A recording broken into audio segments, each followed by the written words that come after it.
Council, if you're ready to continue, please proceed. Good afternoon, Mr. Chair and Commissioners. The witness is being brought in.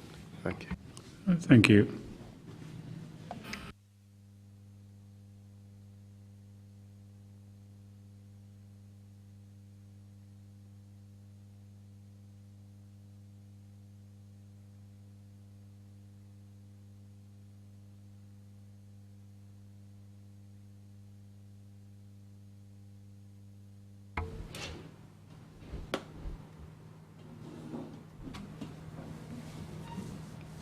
Welcome back, Mr. Witness.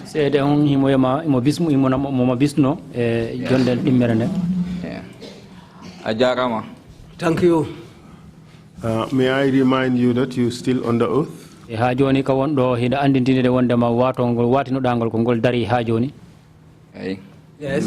And it is important that you speak the whole truth and nothing but the truth? No hebi nafa wanda pour hala do gonga ko halata kon do fo wata won hayfus wana gonga. And it is important that you speak the truth without fear.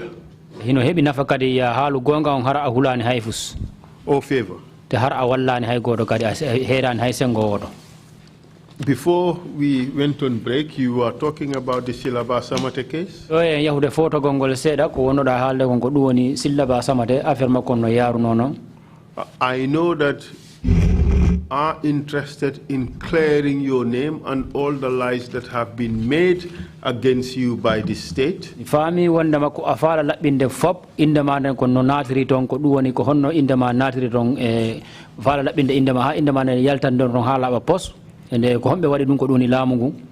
And I agree with you that that is important. Temi jabi don ankade ko wiida don gonte ebbu ko ebborande ebbuda don kadi no hebi nafa ha. You have to clear your name. Hino hebi nafa puru yaltina labina dum itta indama den e mum hala ba pos.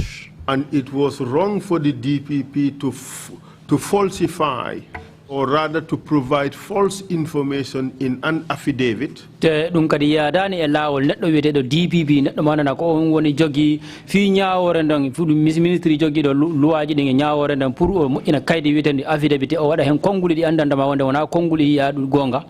And to attribute that information to you.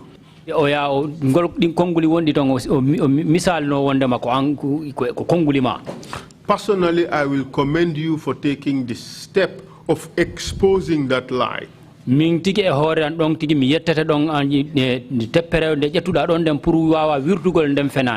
Especially at the time when it was happening. By the letters, through the letters you have written. Perhaps that's the reason why the case failed, as you put it.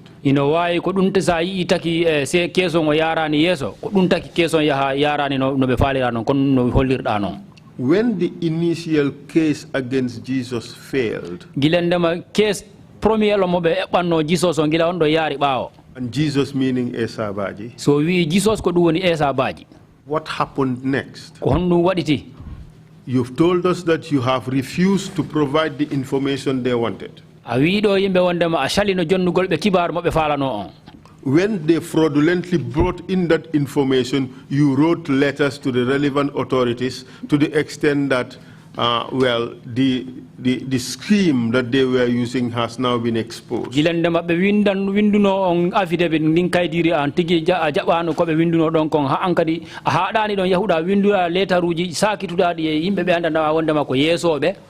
the initial case against Esa Baji has failed because you are not playing ball. What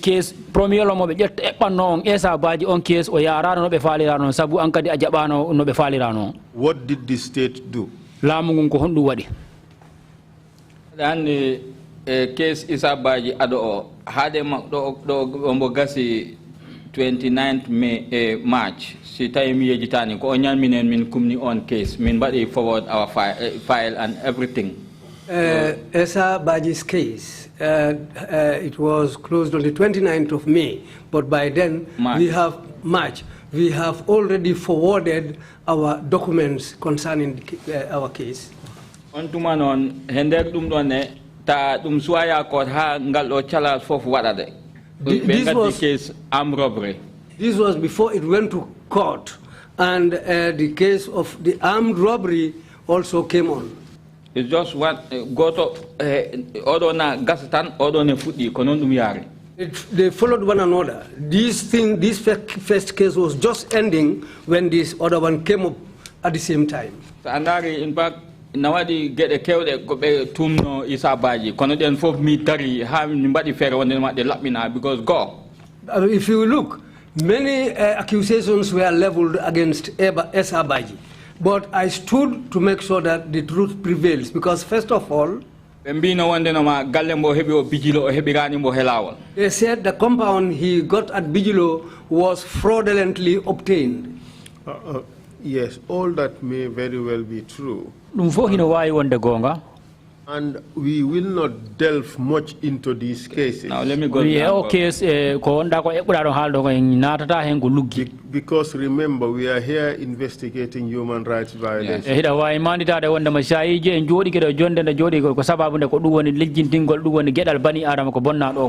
When we mention these cases, it's just to give us context. But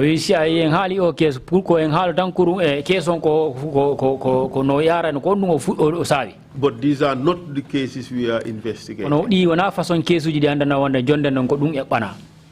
Okay. Johnny, adani human rights. Ko lua o tigivi wande noma. Gedal yimbeben ko lua o dari wi. High goto fota tampine he jawdi mum he bandu mum horam. Nobody to be made to suffer in body or in property.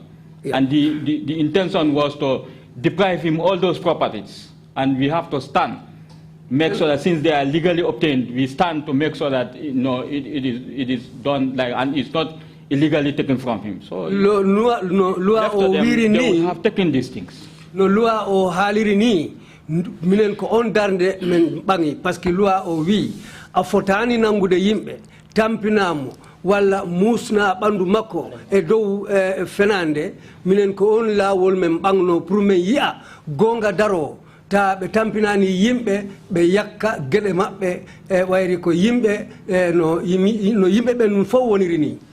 Who was involved in this scheme against Isabaji? Ko mboy hombo tawano de fewjore duwoni hippagol Isabaji. Numo Kujabi ko hen wano. Mo Kujabi was part of it. Me no me anding he Ben Jamme. How I knew about it, and Ben Jamme was also part of it.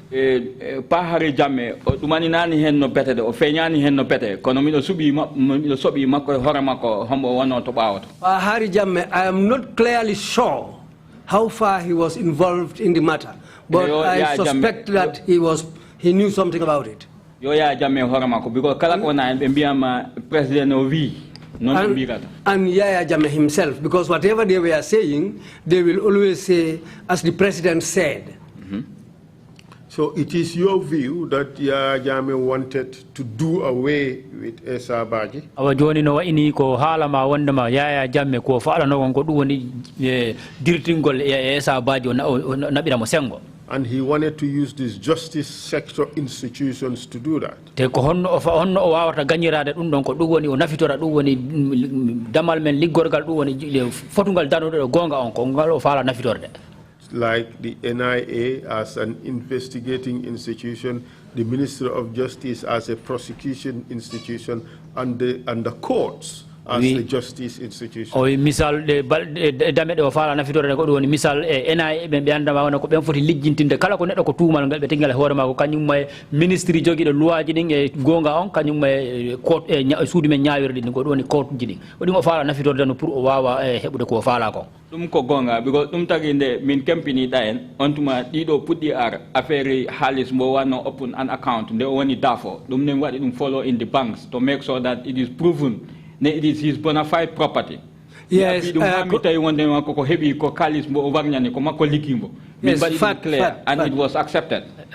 What happened is, as you said rightly, that's what he wanted to do. Because after the end of that saga, what also appeared was that another case started by opening a bank account when I went there for what account mako on bembino hebirani mono feviri mi ko February o hebinwa because mo uditi gilande o no dafo Ko hombo account o ko hombo jeyi. Jesus Jimbo. We it was said that not on one no. 500,000. What is treasury bill or one no? Yes, and it was said that Esa Baji has an account which was opened in the form of treasury bills, and they were trying to say that that money was fraudulently obtained. But we stood to make sure that the truth prevails about that account. Then something is missing in the interpretation, because he said things like Darfur and things like that. Because he got that money when he went to Darfur on a mission. Exactly. That's how he obtained that money. Okay. Then we cannot go into all the details.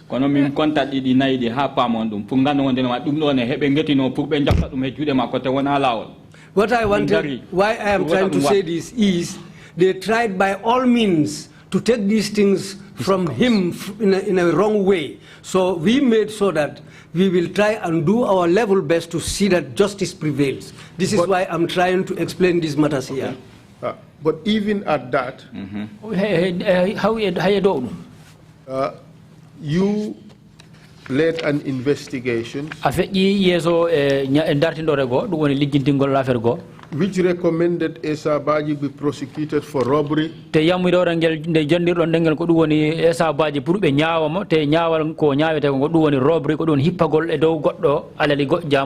Aiding and abetting commission of a felony.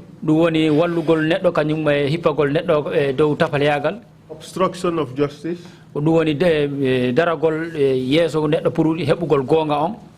And other charges. Is that not the case? That's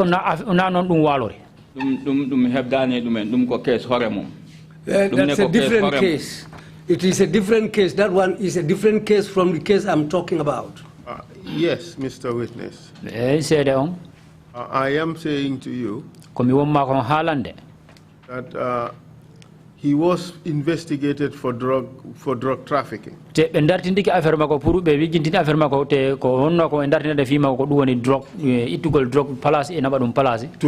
with Silaba Samate. He was investigated for corruption and abuse of office. That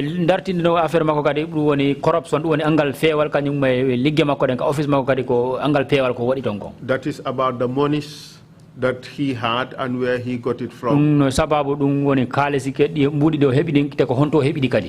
the properties that he had. That is the second one. And the third one was for bribe, for robbery. Together with Ramses and his group. You participated in all these three investigations. Correct? That's true. Okay. Let's take them one by one. Were you a leader in these investigations?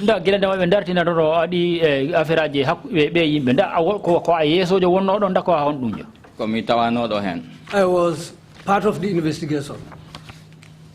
In the first case,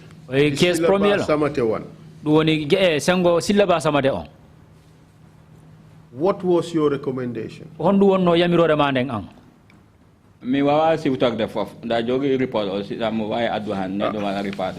cannot remember all what was in that recommendation, but if you have the report, you can remind me. We will get the report. If you cannot remember, you cannot remember. We would put in the report later. But the recommendation, as far as I can recall, initially was that Esa Baji was obtaining money unlawfully.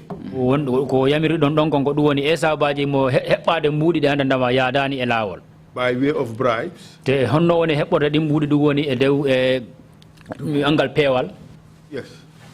And a very bribery, you don't have ko heavy hen ko imbi ko wana ko heavy wana gonga because bribery alanaton ko about this bribery case, a lot of things said about it were not true, because maybe what one can say about it is to beg something or solicit something from somebody. High DPP may have the problem because they already prepare 76 counts or one no prepare initially. Or you want to eat on fuck.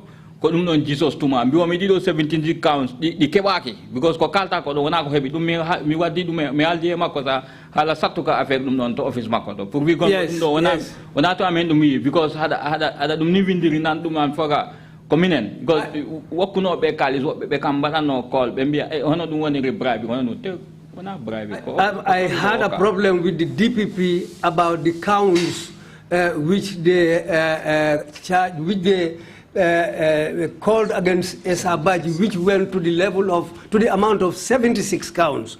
And I told the DPP, but these 76 counts are not true that you are alleging against Esabaji.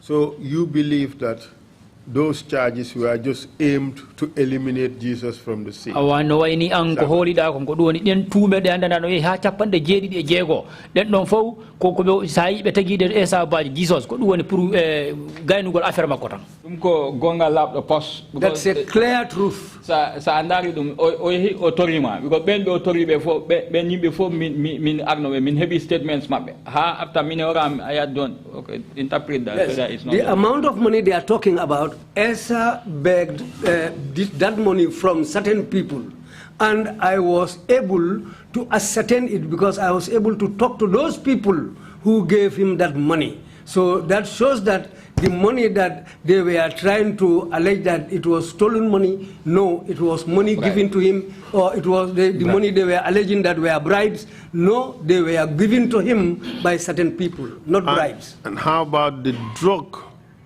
dealing allegations that Jesus Esabaji said he was selling drugs for Yaya Jammeh? Johnny feed drug on no feed drug on mobe two muno ma wanda ma be wanda ma kanko Jesus ko Yaya Jammeh o yeyanta o drug dum ne wana gonga because Jesus mean kongandu mi ko o meda wi neddo hombo ya drug o meda wi wanda ma Yaya Jammeh na mo okki drug mbo yeya dum wana gonga. That's not true, because Jesus never told me that or anybody that he is selling drugs for Yaya Jammeh. So you and we tried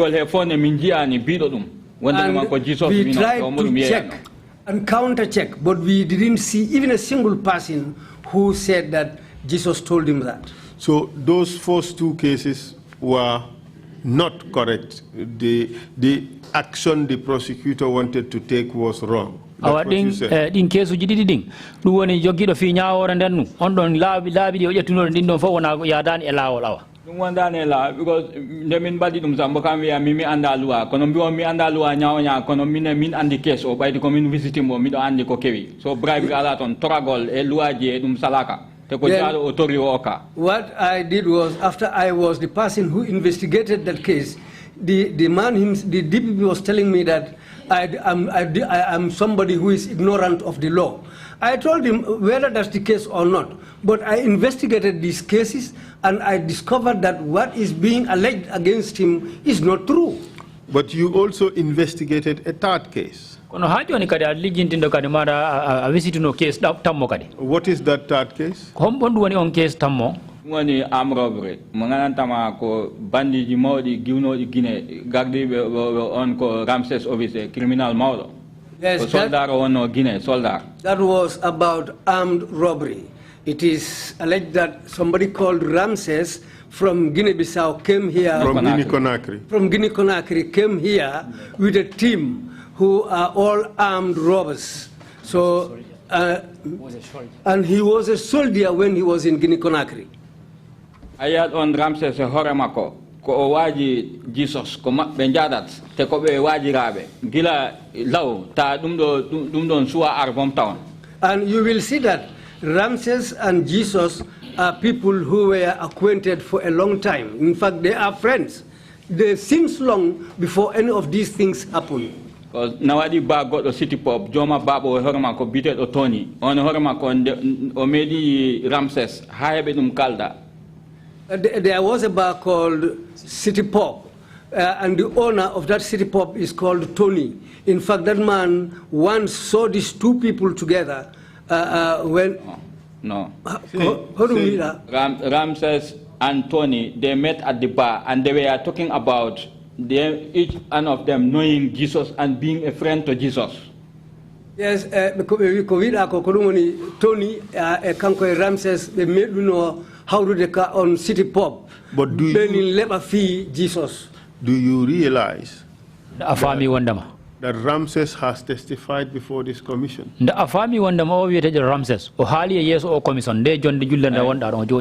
also told this commission that that case against Esa Baji is fake. Because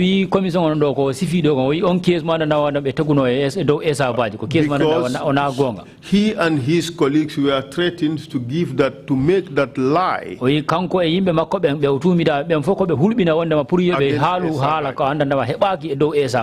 Simiare, ayat a farmer don areas had on tuma on dara ndako halta ko gonga wana ndako wana fenane. If I explain, you will come to know what I'm saying, whether it is the truth or not. Landing Bojang, ASP Landing Bojang, Johnny Kumakuma on the AIG operation, police. ASP Landing Bojang at that time, now he is the AIG operation. AIG Assistant Inspector General of Police. Assistant Inspector General of Police for operations. On Horamako, Sandari statement Mako, na holdera Ramses he Jesus no embody. If you look at that man's statement, you will come to see the relation between Ramses and Esa Baji. Sandari statement Tony or Horamako Bila Oyaba on Horamako Sandari and that one denoma Jesus he Ramses Kobe Wajira Teko Yada no ko ando drive.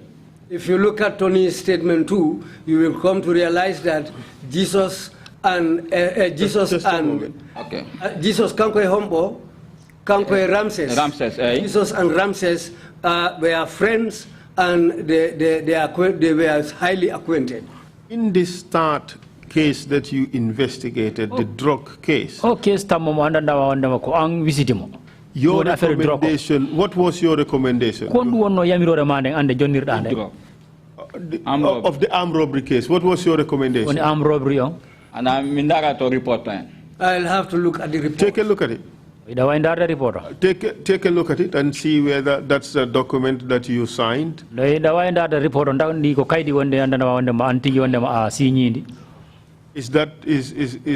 the document that you signed?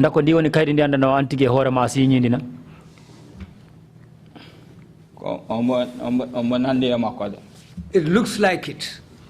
My friend, can you recognize your signature? I'm trying to also see my own copy. Okay, bring out your own copy, yes. This is why I say it looks like. I'm not rejecting it. Okay. Let's make it quick, because this is not the central issue in our investigation. This is just one little point. Yes.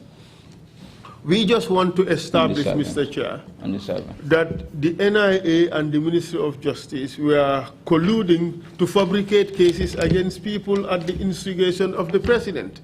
That's all we want to point out, and then this is it. That's the report. Yes. And the report, in the report, you recommended something. report, It was I am not the only one who gave this recommendation. Yes, it was a joint recommendation.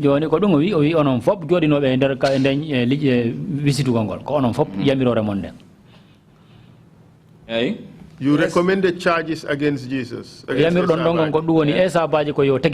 Obstruction of justice. Armed robbery. Yes. And robbery, conspiracy to commit a felony.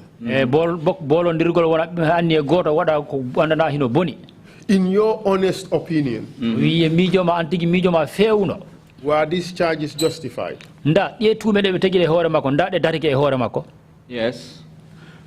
Could you, Mr. Chair, we asked to put this report in evidence. This is a report dated 30 May, I think. No, it's 7th May, but the forwarding letter is dated 13th. Yes. All right. And forwarded by Numo Kujabi, Director General. Please pass it to the Chair. Mr. Chair, we will give you exhibit number when you're satisfied with it. So you saying, therefore, the 3 cases were tried against Jesus. The first 2 failed, and the third one, what's the result of the third one? No, he no ini ko wiida ko kesuji tati dum be paranno Esa baji didi din don yarari no be falira non tammo ko no wa yari. Randi mbo ado wana on go ahead didi faida mbo ado ko mbita ko fo wata dula goto. Well, how this thing went on, all these things were later joined together, if I can remember. These 2 you are talking about the first ones. Yeah. Because as far as records are concerned, this is the second one. Hold on, the second one. Adding this additional. This one is caption additional. Okay. Investigation report. That's right. So you see, me sogno kadire pour yimbe be nganda Jesus hakune mako he Ramses no one no because Ramses na do ari na feni he do penny te tawanda non ko anuni be dum mi no kadi dum ande seda pour yimbe nganda wonde no ma he odo am robbery thing tapale ngalaton min no min dabitrini te sedeji dimin gagde di he so amen ko holni be ha you know min tawi wonde no ma don tapale ngalaton. What I wanted to clear here is that Ramses came here and told lies. And saying about these 2 cases, what I can say about them is that most of it was fabrication and there were no truths in what Ramses said here. He came here and told lies. So andari no time Ramses omedi wuju rider o agde hema ko hender lady he bakote police nangimbo.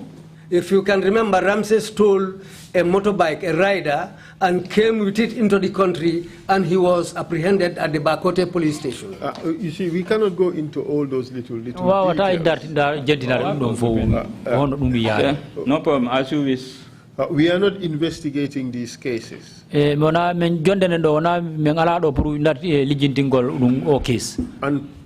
possibly the Commission would not even know where the truth lies in a lot of these cases. You know, I Commission on the case gonga on darodi. But what we want to show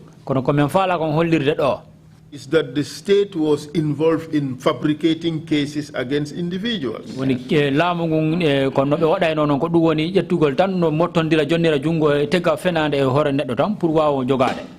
Whether Jesus was guilty of these cases, whether he was a rogue cop or he was a decent cop, the important thing for us as a commission is that cases were fabricated against him. Correct? Jesus gonga honno wa ifop kono ko gonga ko woni gonga ko duwoni lamu no be wadi rayno non no be nabi rayno gonga on e ko laalo ngol andata wona no yodi. So you agree that cases were falsified against him? Awa hino wa ini ajabi wondama kesuji din no yara no nonnu ko be tegay tan fenande e do hore neddo by the state. Te hobbe wadata dum ko doni laamu go wadayno dum. Jesus. Yes.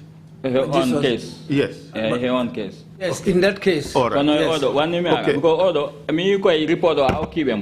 Yes, about this last one, the report that you have just passed.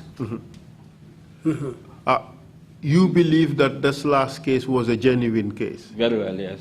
Yes. Well, the Commission has also received evidence that it was also fake, because the principal witnesses were threatened to give that evidence. They were not the principal witnesses. Well, that's what we are made to believe. Exactly. All right. So wherever the truth may lie, whether Jesus Esa Baji was a genuine cop, Jesus maji Esa Baji ndako neddo mana da wonde mako no ko be tigi ko horma ko ndako dum hebi e makko, or he was rogue, the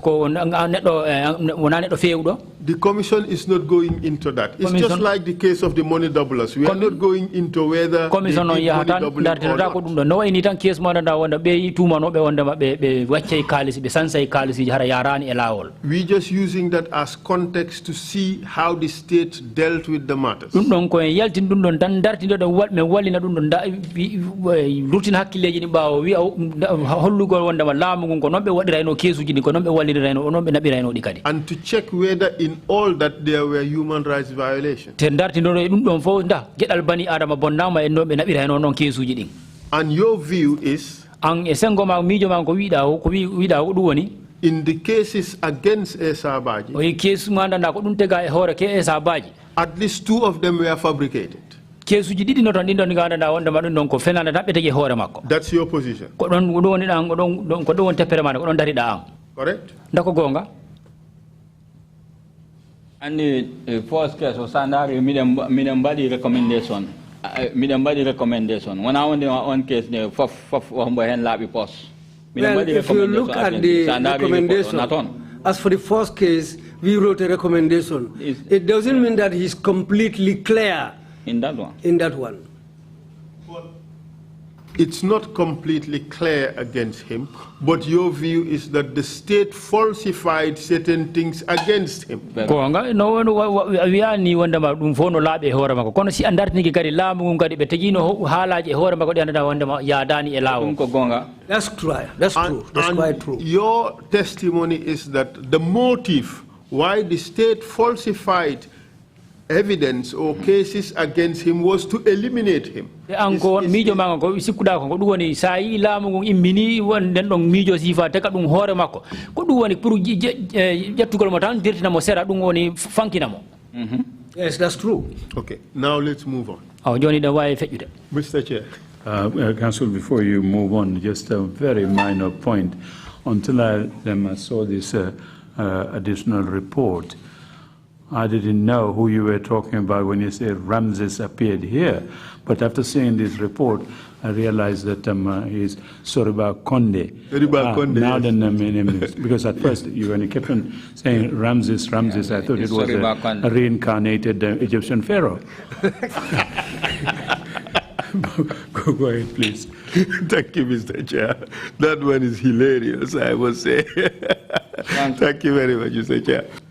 And do sai ha mi no mahal na no be gondrini ko do odo video wonde no ma ko forsado pour o wonta sede. The reason why I am saying all this, that man who said Ramses who said that he was forced to become a witness.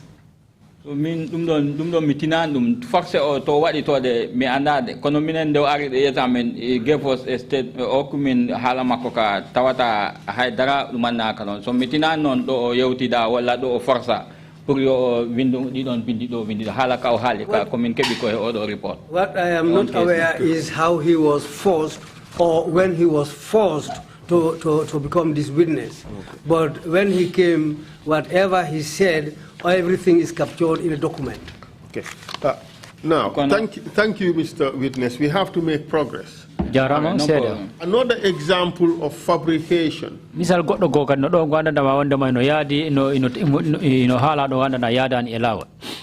us was the Deda Hydra case. Do you recall that? Can you tell us how that is a fabrication? And it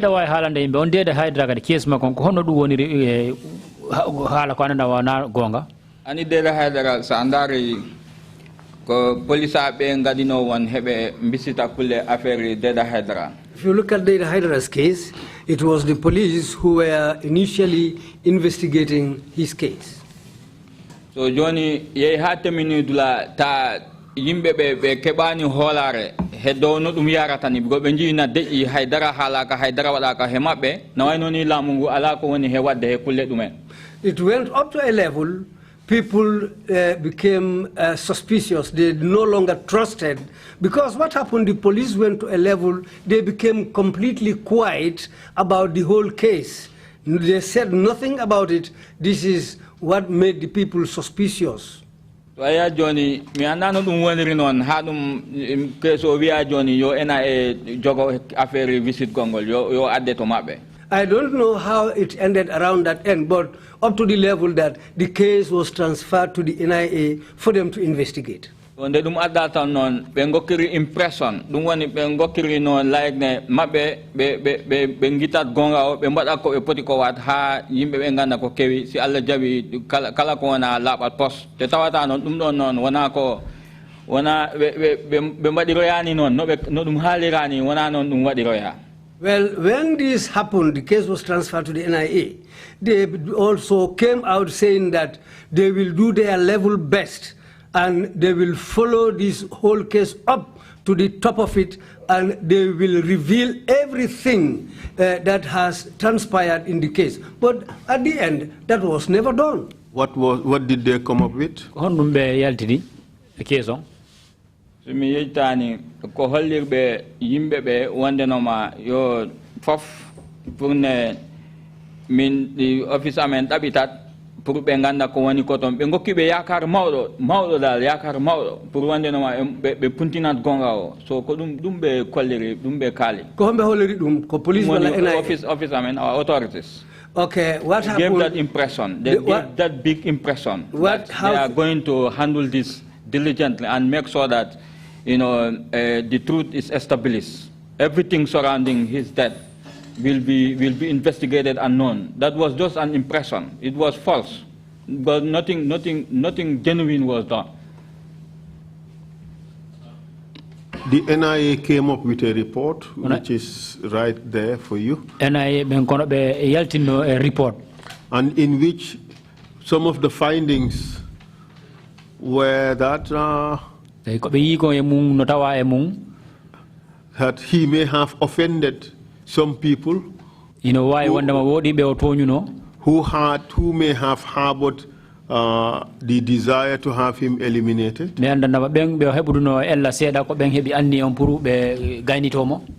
And sadly, they labeled him as a serial womanizer, and that may have been the reason why he was killed.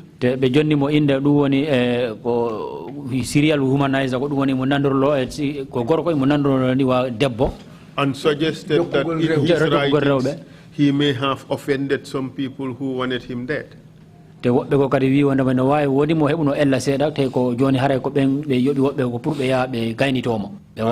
Even though bullets were recovered from some of the victims, there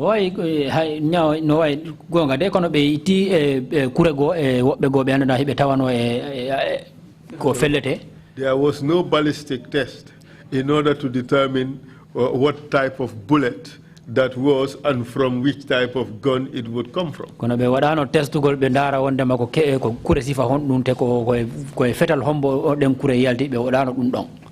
In essence, the state once again lied about this particular case in order to cover up what the state did, which is to send in the junglers to so brutally kill him. te do dum kadi laamu ngo on jamanu be wadano golle mabbe no feewiri pour be wawa lijjindinde o mabe kiskisinno o case makko be wawa andude ko hoddum sababu mayde makko dente kambe tigi be handuno wonde makko kambe yobuno jongula sumi be ya be warimo. Isn't that the truth? Na dum woni gonga on. Ani min ko ngandumi ko hen ngandumi wonde ma be mbadani haydara ko dumani ni ko selli ko wata dabide ha anda tigi you know ne ko taki fere ha o mai so dum do because what I can say I was dum do mean he am dum do wana ko hebi I didn't know what they did because they didn't come out with anything genuine to show exactly what has really happened, but this document is something that is false. This didn't happen as it's written in this document. Thank you very much. Okay. We would send this to the commissioners and we ask that it be exhibited. Thank you very much, Mr. Chair. Okay. Our objective is just to show what the NIA was doing and how that resulted in the violation of rights of Gambians.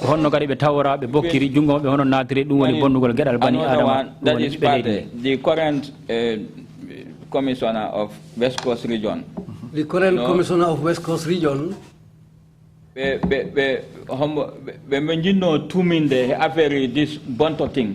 Bonto case or Pate Jallo, is it? Pate Jallo. The people they wanted to accuse about this Bonto case about Pate Jallo.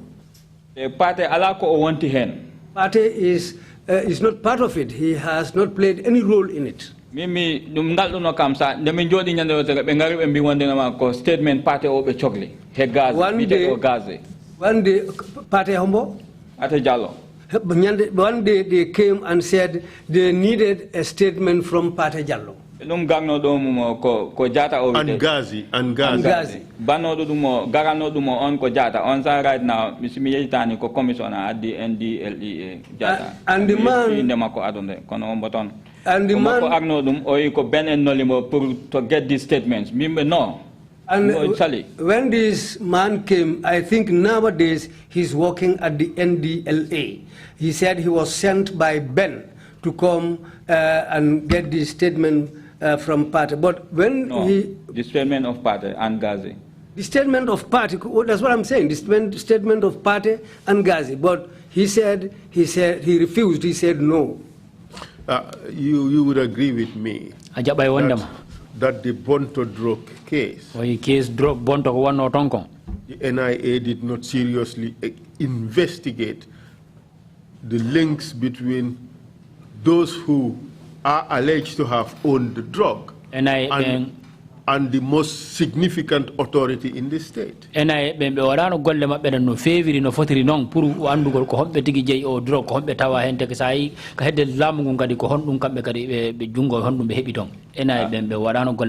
is the president.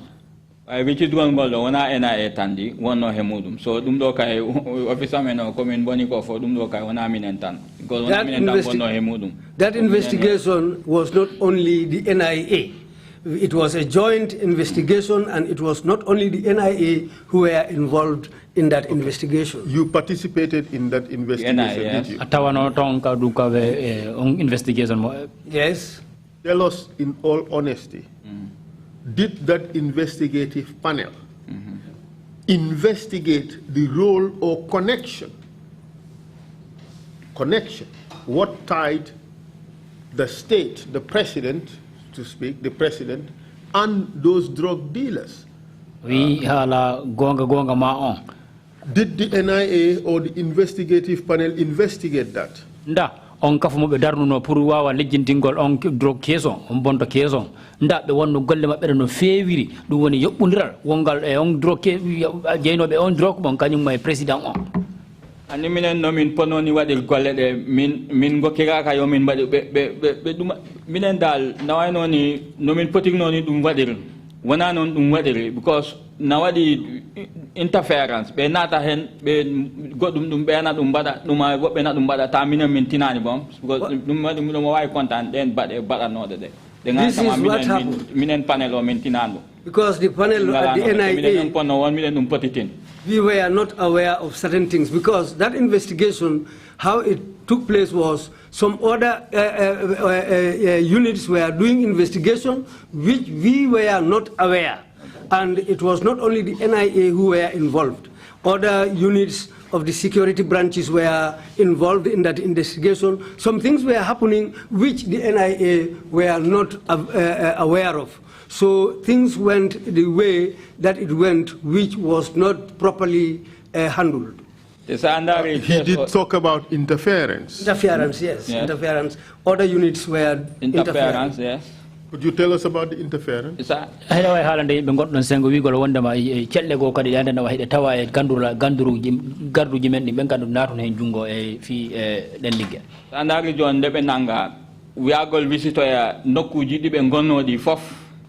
If you look at the thing, those who were arrested and the teams which were supposed to go and check the areas or the venues which were concerned, our panel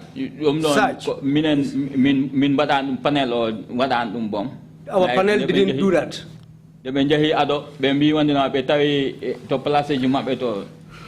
Who went? Ben and because minen ko Ben halana no min they don't get it. One day no be discover dum do he. So it was Ben who went to check. Who went to check the places that they were supposed to go and look. And whatever happens, he comes and tell us this and this and this, that's what we saw, and this and this and this is what happened. It was, the information was coming from Ben. Never verified? No. No. Yes, go ahead.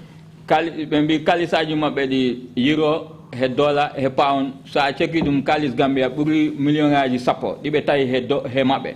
Because the amount of money found on those people in pound sterling, euro, and dollar in their premises was over $10 million. And what happened to that money?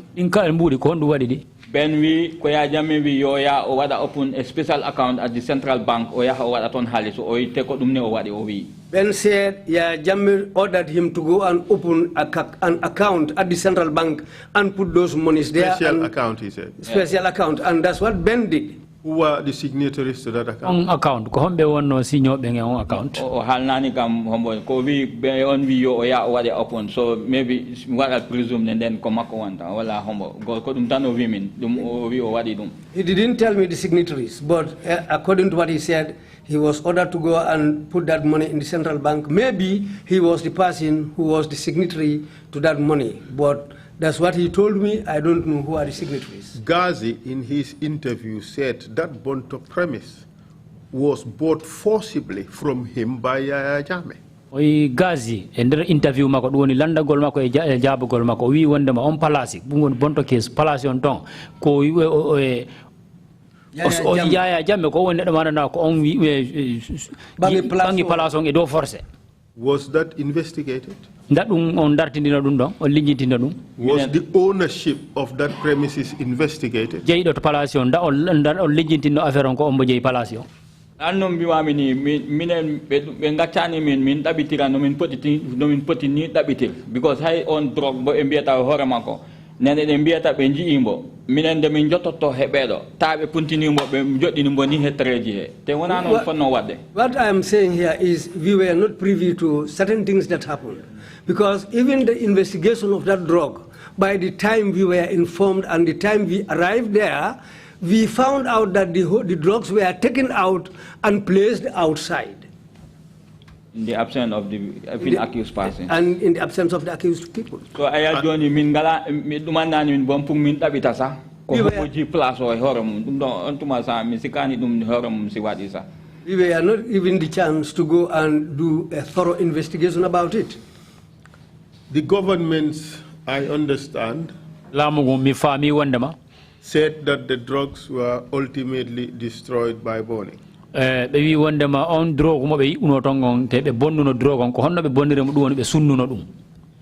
that true? Ni min mi wata andu de ndako kono woni kono mi do andi non mi sikani siko gonga. I will not be able to tell what happened to the drug, but I don't think that's the truth. What do you think is the truth?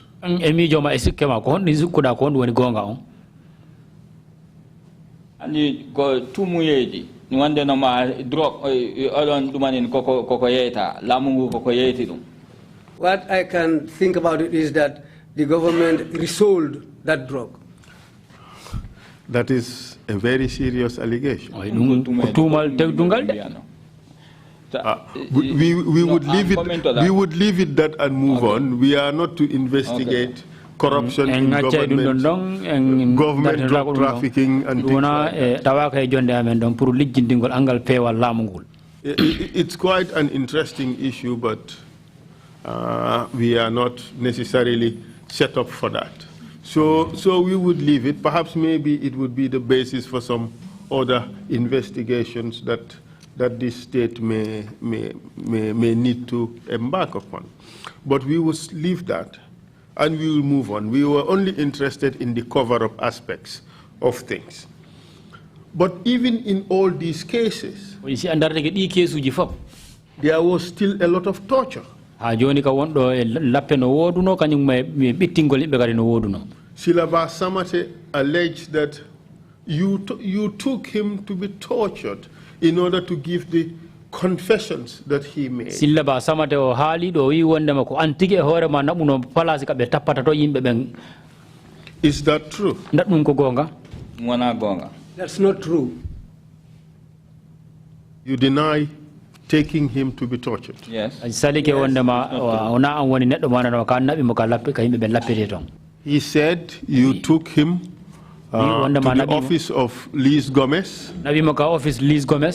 And a hood was put over his head. And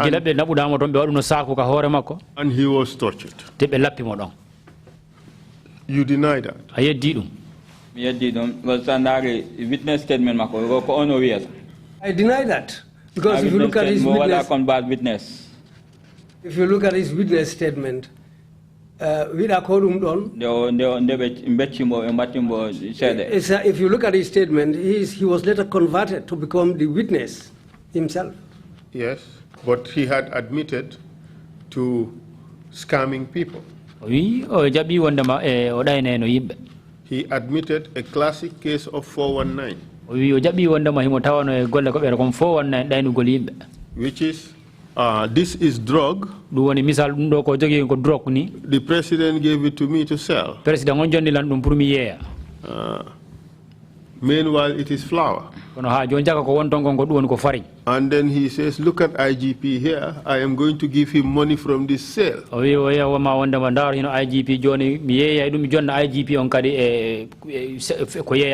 Because he's sent by the president to protect me. So people would buy the flour, believing it is drugs. Later they discover it is flour. In the meantime, he has received their money. This is advance fee fraud. Otherwise known as 419. And the irony of the whole matter is that some Nigerians were 419 by Silaba Samat.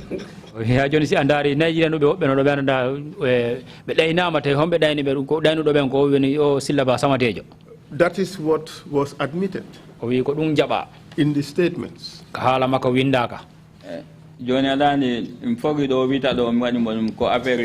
What was signed or witness statement?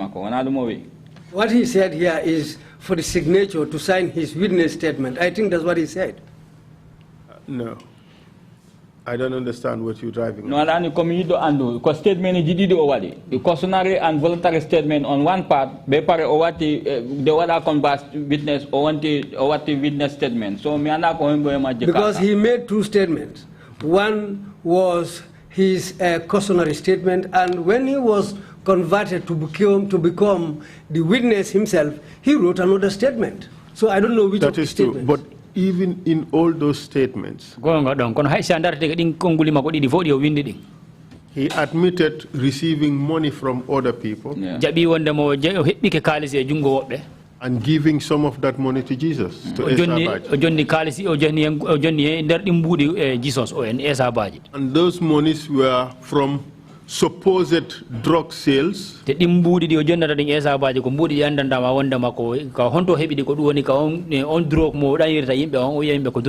or promises of gold transactions. And the journey sa naxindi ma be do no dinombo embi mo he mo jidi weccu pour wana dumane wana makko horma ko haali dum do te be pare kadi mom namba to DPP halani mo pour wana witness. If you look at the whole thing, he himself stated there he was later converted to become a witness. Yes. And after that he was taken to the DPP, who also told him to change and become the witness. Yes, but just hear me out. Police officer, statement and the policeman who wrote his statement should know about the statement and know what is written in the statement. Yes, I will get the statements. I'll make a request that they be sent in. The essence of this investigation really is not the truthfulness of what these people said when they were investigated.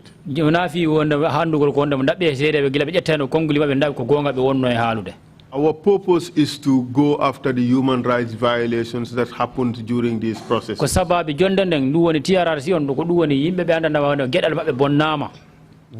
Silaba may have said in his statements, he claimed that he was tortured by you and your colleagues for him to give those statements. What I said, that's not true. It is not true. So you telling the commission that his story about you taking him to Liz Gomez's office and pushed him in, and a hood put over his head, and he was tortured. You said that was false. Onda hino wa ini wanda ko wi ko ndo wanda ko annabi mo office wiyete do Liz Gomez nabudam haka damal dunyudama nder don gila dunyudama ton be wadi saku ka hawre makko be piimo ton pour be wawa hebugol kongol e jingo dum gol kongol go haldo wana gonga. He also alleged. He also alleged that one day you brought his wife to the NIA. Told him that you are taking his wife upstairs, leaving him to believe that something was going to happen to his wife if he did not cooperate.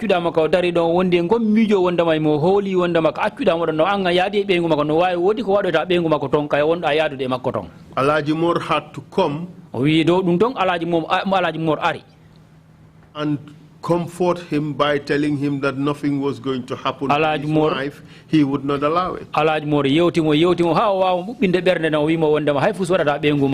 Is that true? That's not true. It's a lie. Did you bring his wife to the NIA? Panel one number invite be not number pour araton okira statement mako ita ndakti ndima duman dumono wite bom pour yakugol flower kedino ton ko on mutawano he now be dumbe yakoy dum kotu. The panel invited her to come and give a statement, because if you look at it, she was among the people who went to destroy that flower around somewhere in Kotu.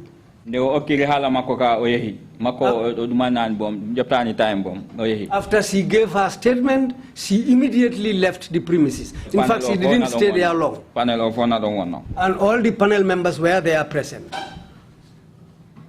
Was Silaba Samate tortured at all? Silaba Samate, tiki tiki onda omemano jungo lapano. Min he komi andi, you know, or walaka torture. What I know, personally, me, he was never tortured there. Komi andi. What I know. Hey. Let's cut the nuance. Let's stop the self-preservation. The question is, was Silaba Samate tortured? The Silaba Samate nda o memano jungo wala pano. My response to that is, I am not aware of anything like that. I don't know whether he was tortured, and I cannot ascertain that he was tortured.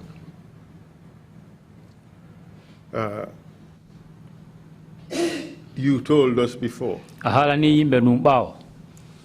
the NIA was a torture center. Ne wondama NIA ko palace mo andandama wondama ko yimbe watte ko yimbe nabete don ko lappiri palace lappir de ka lappete. Do you recall that? Nda hida manditi dum bawo.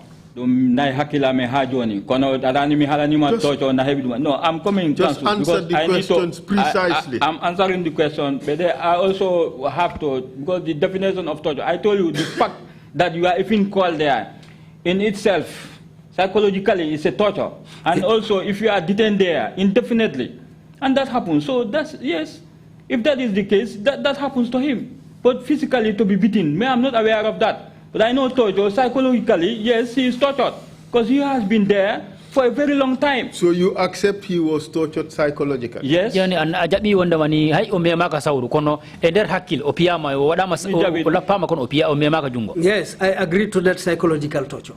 So my question now is, was he physically tortured? Yoni ko milandi gon ko du woni nda o memama jungo na jungo wadi on tegi saw. By you or somebody else? Ndako ang ndako goddo go kadi wadu no piuno mo jungo. Min mi do andi mi fiani mo tebe pare mi tinani pidon mi anda pidon bo. I know that I didn't beat him. I don't know anybody else who has beaten him. Na wai wade kono ko mi anda minene mi jota ko mi hala ko mi anda. It might happen, but I will not sit down here and say something that I don't know. Don't say what you don't know. Speak the truth. We are only interested in the truth. You told us before that the NIA was a torture center.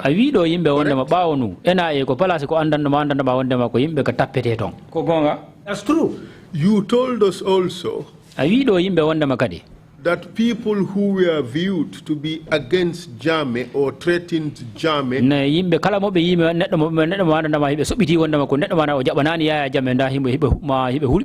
when they are brought there, they are more likely than not to be tortured. Do you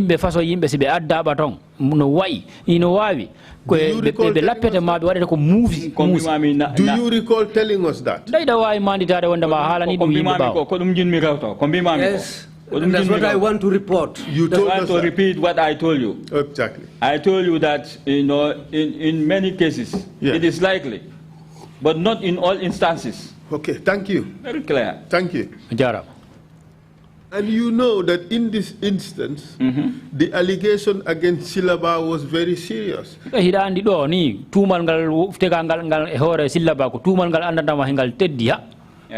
had an audio record in which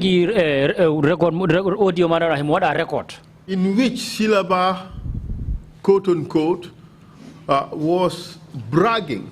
Sorry. You need something? Yes.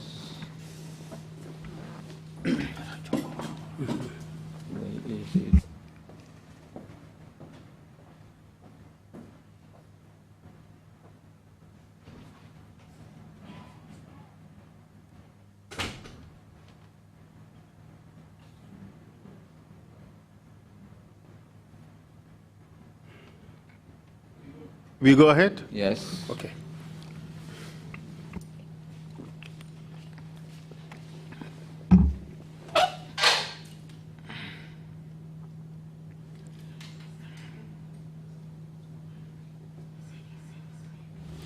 If you need anything, please say it. The TRRC is supposed to be a witness-friendly institution, and we treat people properly and fairly. Yes, you know. TRRC do CDB arobe do no min topitata dumen no wodi siddo yagal ko mujjani yimbe. So you told us that, well, Silaba basically committed the ultimate crime by accusing Yaya Jammeh of the person who gave him drugs to sell on his behalf. Lido Silaba wadi do ko boni kutenon no teddi wayri o wi ko Yaya Jammeh okkimo drug pour o yeyana dum. Is that true? Ko gonga wala wala gonga? Konon? Hey, that's true. Yes, that's true. Throughout your 15-year unbroken career at the NIA, have you ever had anybody who had the audacity to make such scathing allegations against Yaya Jammeh? Do be sappo e joyi mo golluda NIA in Gambia.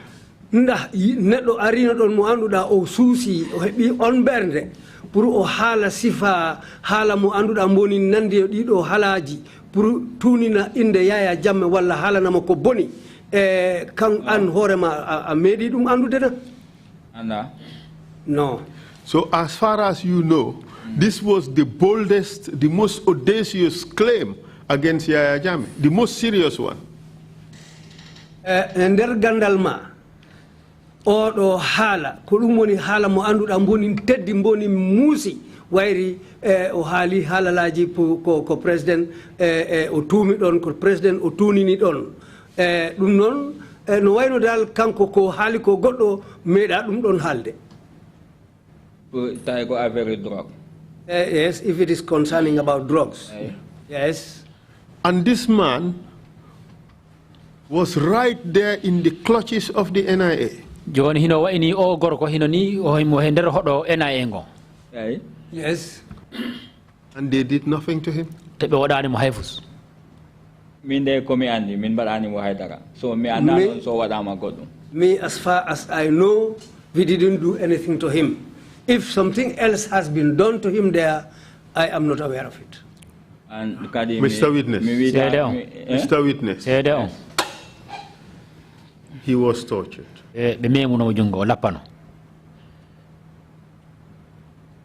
As for me, I don't know that. I am not saying that they didn't beat him, but as for me, I didn't know about it. You see, you started from he was not tortured. Another can be what I'm a torture. Because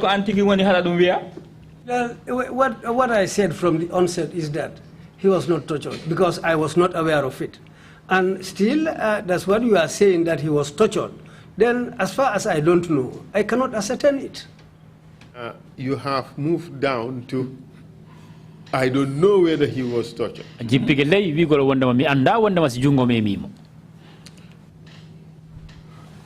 Maybe the next step would be, maybe he was tortured, maybe not.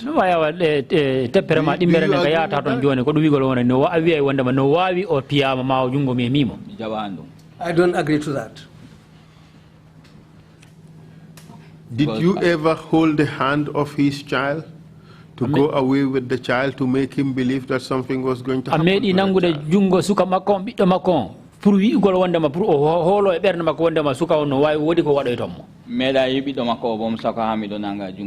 I have never set eyes on his son, much more to hold his hand. How do you know we are talking about his son? As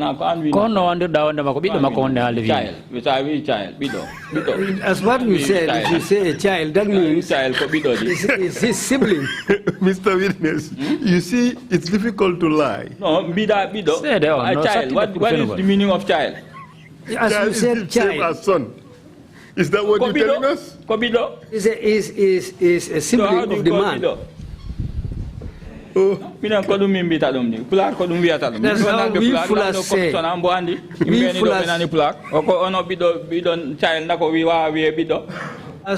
As far as Fulas are concerned, when you say a child, that's the son, that's the sibling of the person. Mr. Witness, child can be a you heard female me clearly or a male. in English. Not in full English. You heard me in English. Child. I said a child. Yes. Yes. You told us it was a son. No, me and son. Bido bimi. Bido. Bido. Now I want double and coco. Commission. I want to Child can be a male or a female. Yes, you chose a male because you know. I choose male. I did not say a male here. That's your words. Not me. I said I used the word the sibling or the child. But Mr. Witness, you told us the son. In Fula, specific. It's a child. If you can specify in Fula a male child or a female child. Come on, I think you can come in here. But Mr. Chair, he told us a son. No, Miani son. Mianu. I didn't say son. I didn't say son. I just said a child. I have never said eyes Mr. Witness. on. Okay. I did not say what you said. All right. When you go home, watch the video. You will be shocked at seeing yourself. No, saying I did not hold his son. I never set eyes on his son. It's a slippery of the tongue. But more like a slippery of the brain. No. What I'm saying is, okay, listen. Did you say it or did you not say it? Min kobido mi wala mi shutogani vi golum. Mi dum ne wana dum mi no vi kobido mi. What I said is somebody's sibling. I didn't say a male or a female. Pour hakilam sinakam okimin ko okilam ko hokigam ko bimi wonde na ma kobido bimi. As far as I can remember, what you said exactly in English is I never set eyes on his son. No, mi ala ni angaladi. Min ko pulag mi hali. I didn't speak in English. I spoke in Fula. Mr. Witness, when you go home, watch the video. Okay. The commissioners would watch the video and they would make up their mind. Yeah. Okay? But be careful what you see. Okay. You see, lying is not easy. oyi fenugol de wona ko weedi a lot of the times you will slip. oyi wattuji hewɗi ɗin ara ida soƴƴo ma hiɗa ɗano. In the same case, e case goto on was Jesus tortured Esa Baji? Jesus Esa Baji nda o lappano ma o waɗana ko metti. That may be possible, but that's not us. Who might it have been? Si mijo ma ko hombo waɗata ɗum si waɗaymo. Si wonat ko jongla si jiɗi wonta. If it had happened, it might be the junglers. Were the junglers there? Jongla suɓe haɗi ɓe tawano toon. Minen komin mbaɗno golle amen ɗe fof ɓe meeɗa toon ar. All the time we were doing our job, they never came there. Were they in the NIA premises? Nda hiɓe tawano ka NIA ka hoggo maɓɓe toon on wattu. Ani minen ko subaka ha kikiɗe min gollekta to on waktu ɓe ngala toon.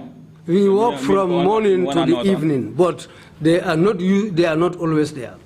But it means they were sometimes there. Ono awano firni ni ɗum woni wattuji go hara hiɓe toon. Jamma goɗɗiɗi ɓe gona toon because ɗum ko public knowledge officer men ɓayti tojoji goɗɗi baɗɗi ɗi toon. Sometimes. Sometimes they'll be there at night because most of these tortures took place at night. So there's a time when they will be there. So how do you know that? No, andirɗa ɗum. Tojoji baɗɗi goɗɗi ɗiɗon ko wona fof gonɗo office amen toon na ɗum andi ɗum waɗi so ɗum waɗi toon ɗi jamma. Misi weeti kala mo wona fayda andat ɗum because ɗum haalde. Den be kare kadi do en arbe be do na kala ko wadi be ko ton walla ko e mbadi ko ton dum ne feñi do en. What happens there is usually people talk about it in the morning because if those tortures took place at night, in the morning most of the people there will be talking about it. And did you hear this? Antike anani dum. Antike hore ma anani dum. Min nanan dum le. I didn't hear that. So you just boldly assumed. We are no any ko amije tang e mije tang e hore ma nangere be dum nanguma berde ayda halam. That the junglers tortured him. Ne wonde ma jongla su be piya yimbe ton. No dum don kay like min gandat wonde no ma dum wadi jongla se jidi yes. Yeah, sometimes we will know that the junglers has... Yes, sometimes we will know that junglers has tortured somebody there. Yes, we sometimes come to know that. Tell us about Esa Baji. Did you have that knowledge that the junglers came there and tortured him? Joni hala yimbe affaire Esa Baji ndat dum hari e famu ma wonde ma junglers ube be medi arande mo don be lappimo. Andi Esa Baji mimi wata vide o lapa katon bayti o wi hombo ton lapa te be pare kadi yimbe na ton lappe tono te mako chances pour o lappe na heewi gos ko abino mo ko na buktiti. Yes, dum so wi hombo dum na dum ko gonga. As far as I know, if Esa Baji says that he was beaten there, well, it might be true, but I am not aware of it because the amount of accusations against him were many.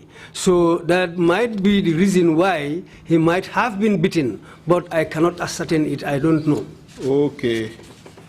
Yes, Esa Baji did say he was tortured. Esa Baji o wiido wondema o piyama. Na wai won gonga Yes, that could be true. Yes. And he said he was tortured by you.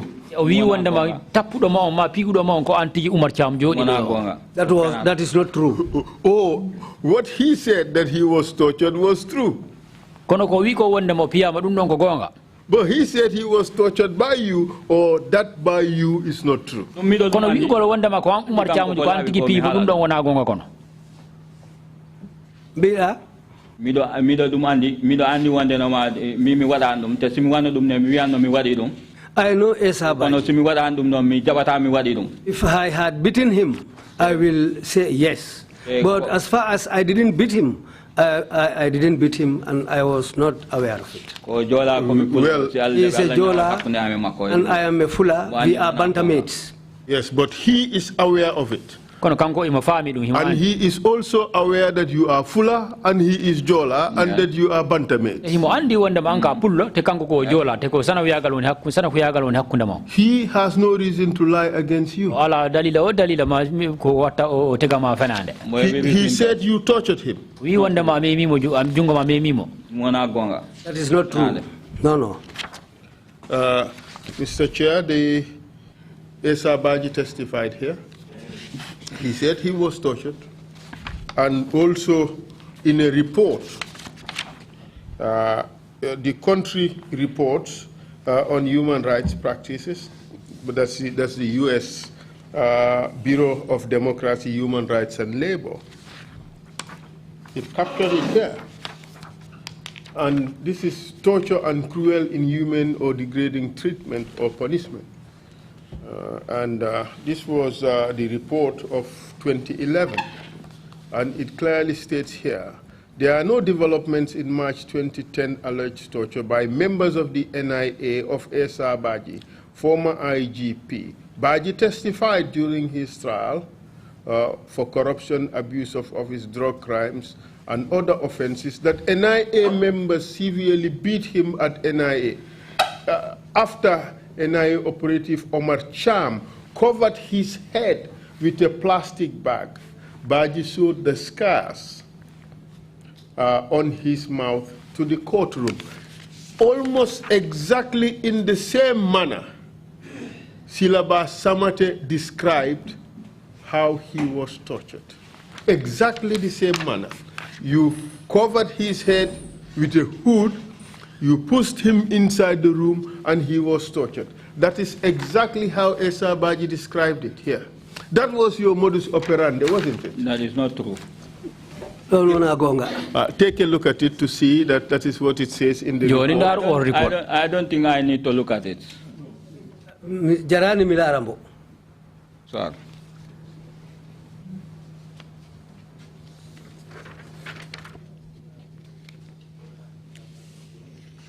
And Jesus told the commission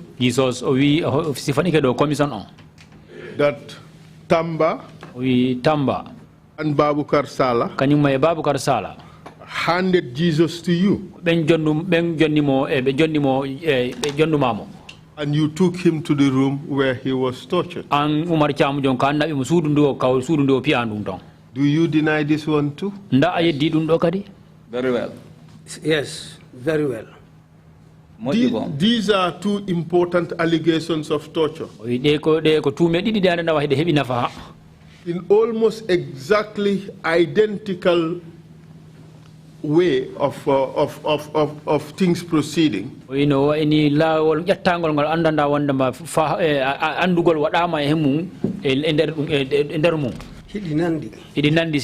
You deny them? I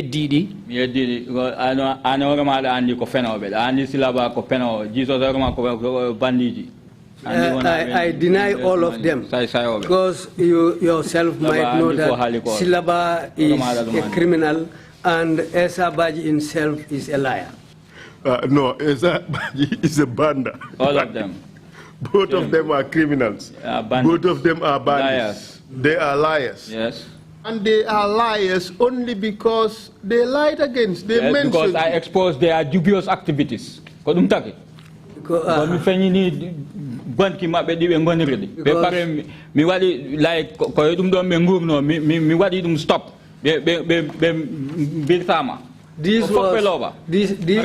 they were living in a way which is very, very bad.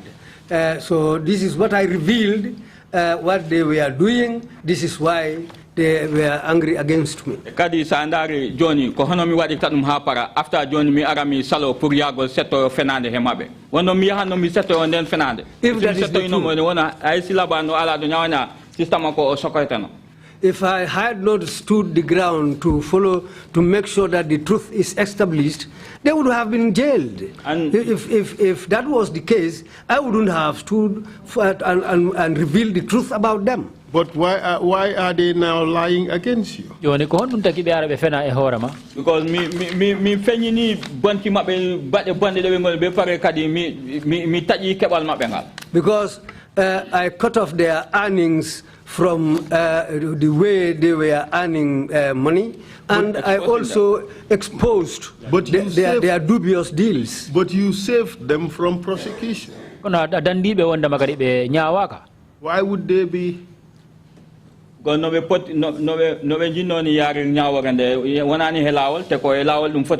Because the way they were taking to try them was the wrong way. It should have been done in a correct way. This is what I just stood to reveal. They should have been grateful to you. Yes. But they are now turning around to say that you tortured them.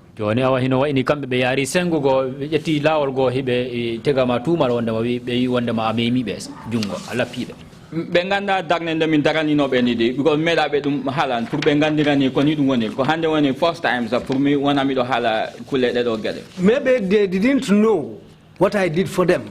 Maybe they were not aware of my stand for them.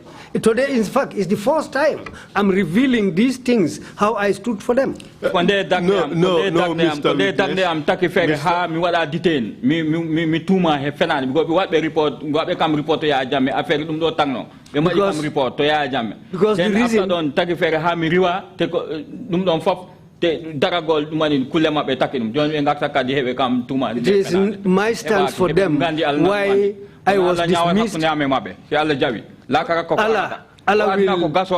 Allah will decide between me and them, because it was my stance for them. This is why I was troubled and, in fact, taken out of the service. It's because how I stood for them to follow the truth, to establish the truth. Now they turn against me. Allah will decide between me and them.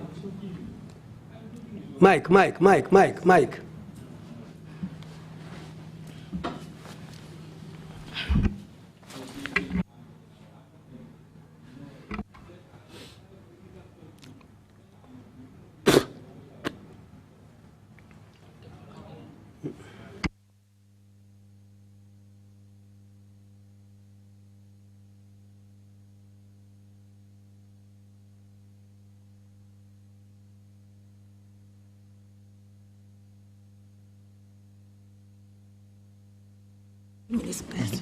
Mr. Chair, it is requested that we give him a few minutes so that he could calm down.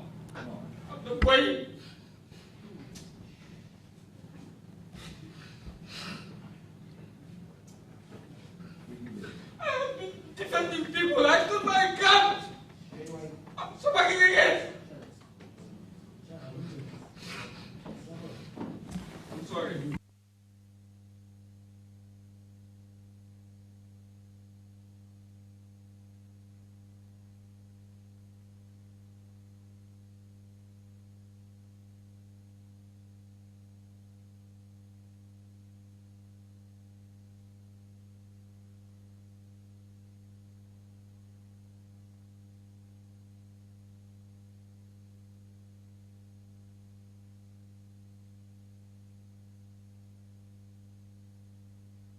Mr. Cham. Okay, I'm very sorry. I It's apologize for this.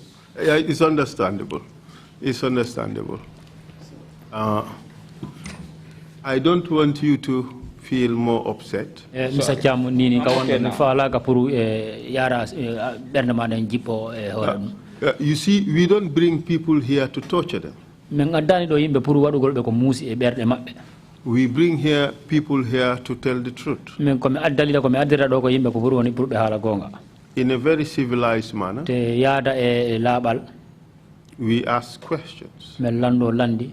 And give the people the opportunity to answer those questions. On tigi jonne lawongol puru o jabo di landi di o landete.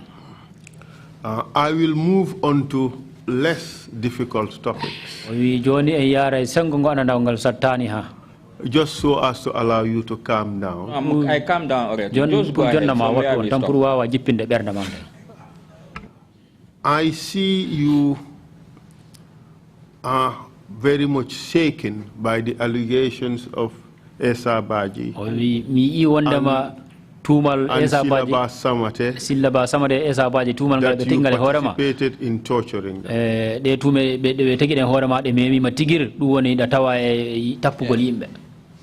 Ko taki dum because ko metu kam go hona dum gonga te be pare no I'm sorry. I'm sorry. You see, it really pained me after what I it really pained me after my stance for them. But I'm sorry about this incident here. Exactly. But apart from, you said that Esa Baji may have been tortured by the junglers.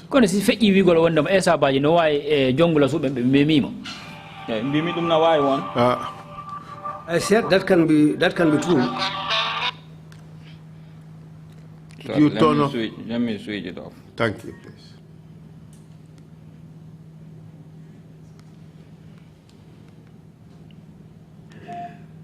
Yes, go ahead.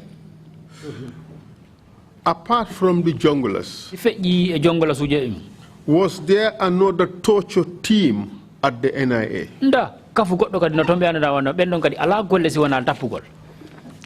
Andy, after min komi Andy, they had let me give it on. Well, yes, you know, no, we take a special operation team. We take a special operation team. Kono on tam ta on team mimi andamboton te alanoton.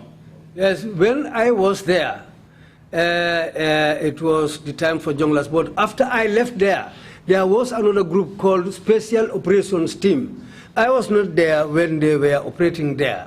But by that time, I was already dismissed from the service. But this Special Operations Team, what was their role? Oh, Special Operation Team. At At that time, well, if I want to say anything about them, it will just be my thinking, hearsay. But when they were operating there, I was not there at that time. Mr. Witness, here are the notes that you gave me. And you said the Special Operations Unit would torture people who came to the NIA. And you gave me a list of the members of that unit. Special Operation.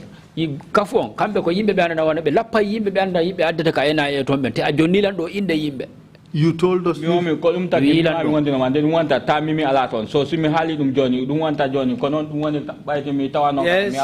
but really, when these people were operating, I was not there. It's something that I had. Was this a torture team? I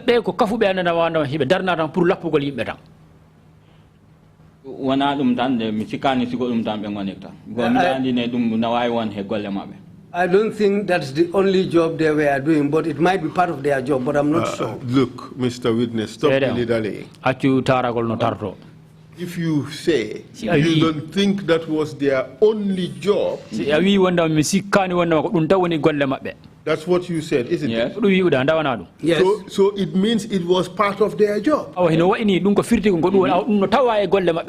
Yes. So therefore you agree that torture was part of their job. Don't just shake your head, answer. Torture was part of their work. Yes. And you gave me a list. Tell me who they are. I have this list here. No. You say the names. I wouldn't call it from the list. You say. Look, if you are afraid to say anything, let us know. I had asked you before. You said you're not afraid of anything. I asked you whether you were receiving threats. You said you are not afraid. I give you the opportunity again.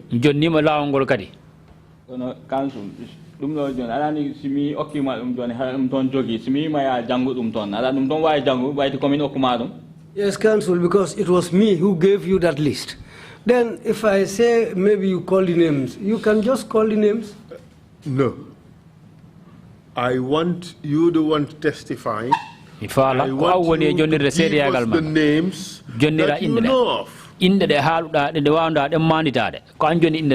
come out spontaneously from you.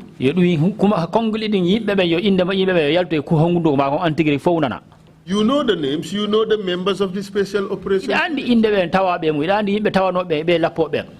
So, Council, what's the date on that note that he gave you?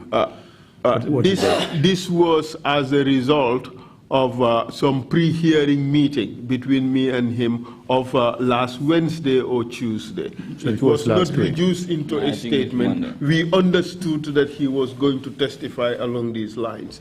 And he knows what's up. It's audio recorded. It's Monday. Monday, exactly. It's audio recorded. So we can always produce that audio. As evidence if need be. But I want to trust that the witness would testify spontaneously about these things. But, you know, them go call me me to jogging out one, tell me one down to him. So come take put what I'm doing, what and refer to what I have. When I was giving you these names, I had a document, and that document is not with me here now. This is why I want you to read the names, because I don't have that document with me. This was a note put together by your team. We can transcribe that. This is not the official transcript. These are my personal notes. But the meeting was audio recorded. So the authentic one would be the transcript. I am using my notes only on the basis of the fact that, of my expectation that the witness would continue to be truthful. If need be, we can just get the transcript of the audio, but that would take time for it to be ready. But in the meantime, I do believe that the witness has the information in his head. I don't want to fall in the trap of us feeding that evidence to the witness, because that could be challenged. That it's not the witness who is coming up with it, it is counsel coming up with it. It's like counsel is testifying. I don't want to fall into the trap. Let the witness call out the names. If there is a mistake, it could be corrected. Well, that's good. I mean, you can ask him to recall the names that he had given you. Exactly. But if he doesn't want to read your transcript, he shouldn't be forced to read your transcript. Exactly. Yeah. But you can go ahead, ask your question again. Go ahead. What I said here, when I was giving him these names, I had my own notes. And now I am not having that document where I wrote my own notes. But what I'm trying to say is, as far as he has the one that I gave him that he wrote for himself. So you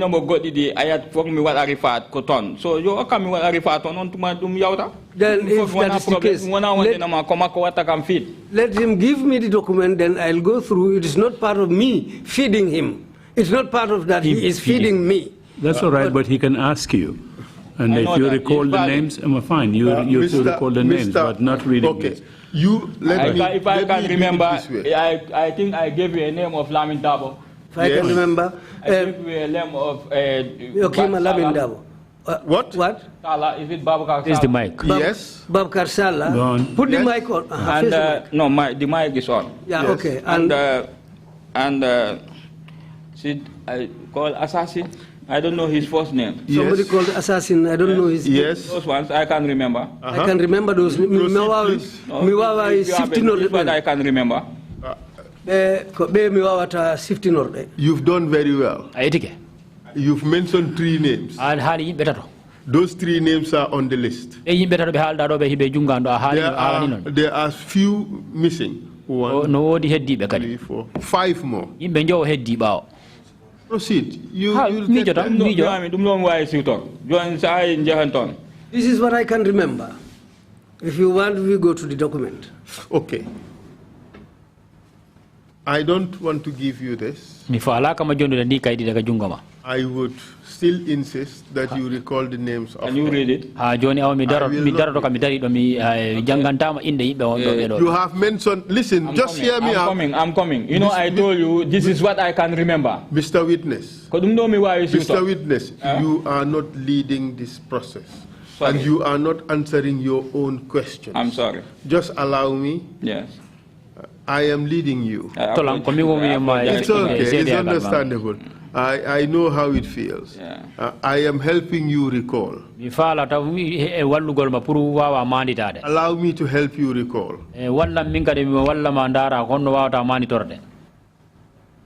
This is the Special Operations Unit. Special Operation Unit. And you told us that its job includes to torture people when they come to the awi ila NIA. wonda mabbe ligge mabbe no tawa hen ko dum woni lappugol yimbe pour be wawa hebugal haala e jungo mabbe. And you told us that Lamin Dabo, awi ila wonda ma Lamin Dabo assassin and Babukar Sala were members of Babukar that team. Sala ko hibe tawa e o kafu. There is a name you gave me, something Kanyi. No wodi inde no jondu dalan kadi yettere Kanyi. Kanyi I cannot remember that name. Someone called Kanyi. Do you know a Jibril Kanyi? Da andi wiyeteɗo Jibril Kanyi. Jibril Kanyi? Yes. Jibril Kanyi. No, Jibril Kanyi on me and no, I don't know someone called Jibril Kanyi. You gave me the name Jibril Kanyi. Jonila inde wiyeteɗo Jibril Kanyi on Mr. Kanyi Mokima inde on Jibril Kanyi. I don't think I gave you that name. Jibril Kanyi. My notes would not lie. My notes will not lie. I'm not saying your notes lie, but what you wrote in your notes, you mistakenly write maybe what I did not tell you. So I'll just plug it out of thin air and just write. From thin air, mistakenly. One can make mistake.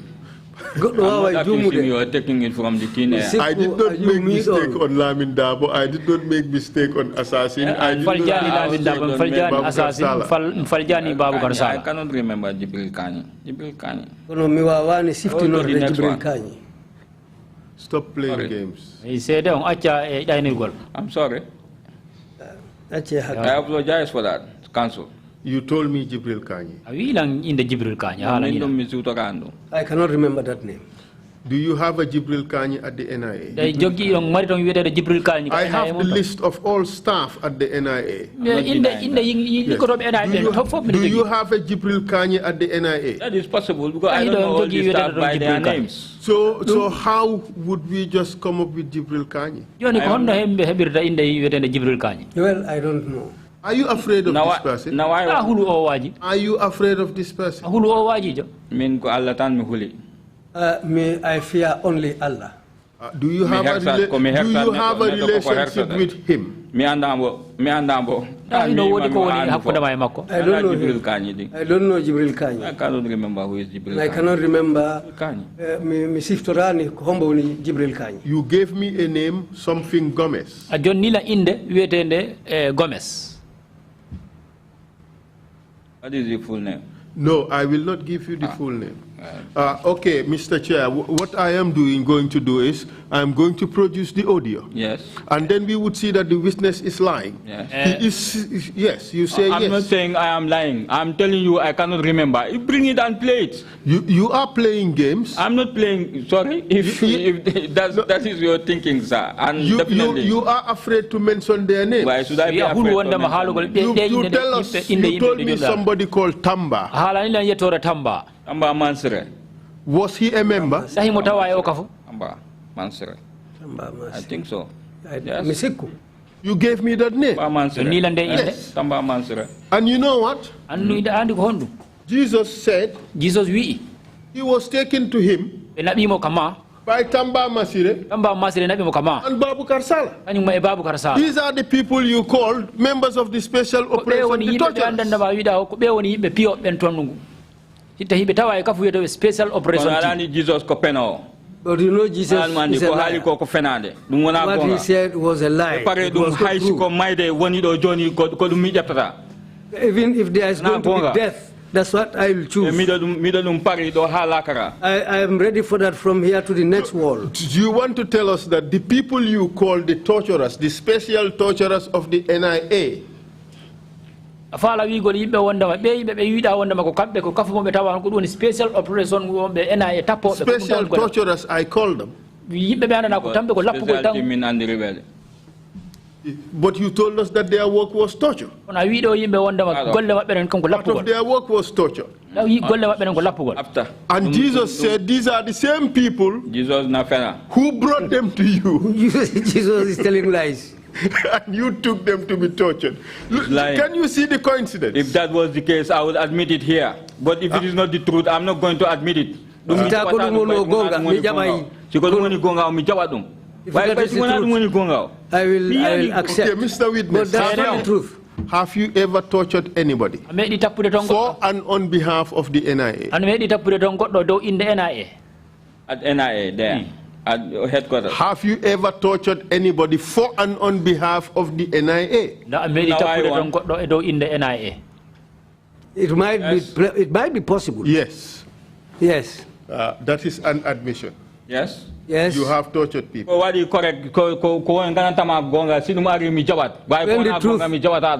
truth comes out, I will agree to that. But what is not the truth, I will not take it.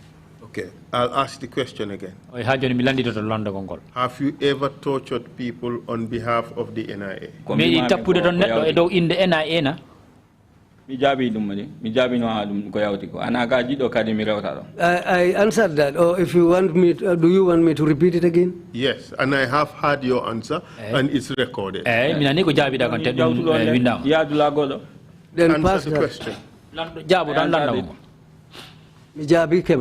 Please answer the question.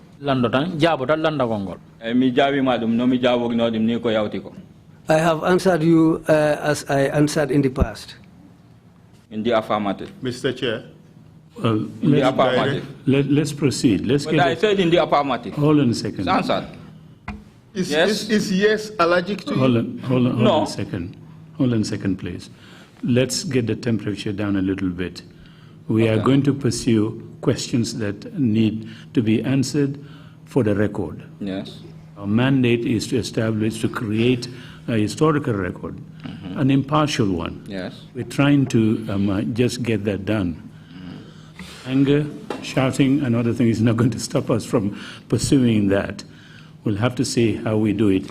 So if we don't mind, the exchange can be done very, very politely, and then we go on. As I said, nothing is going to stop us. We're going to go on and create a record that we have been asked to do. Okay. So if you don't mind, if say something, repeat, just answer his question.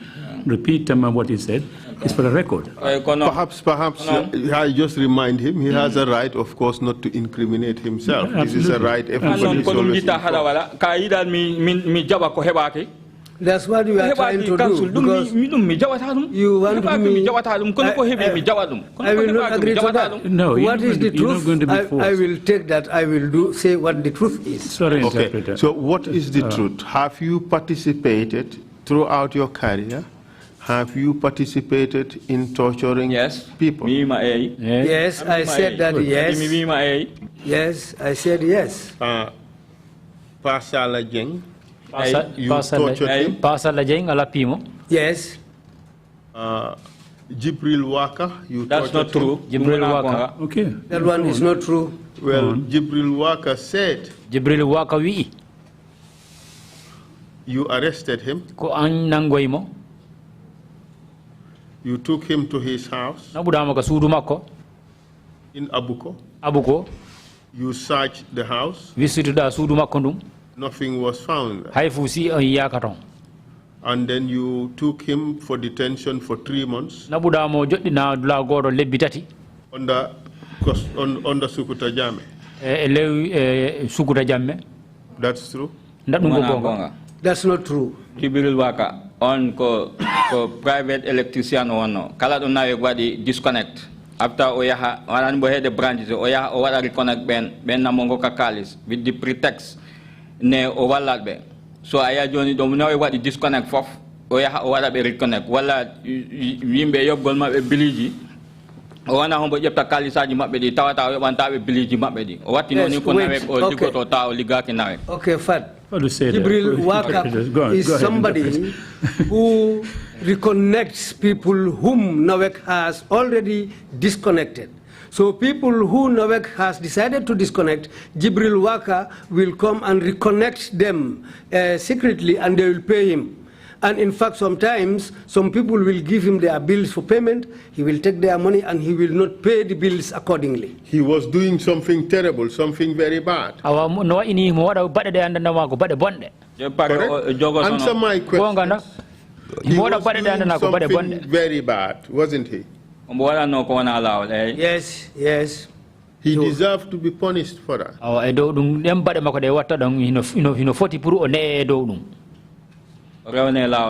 Yes, for him to take, for somebody should put him on the right track. And you punished him.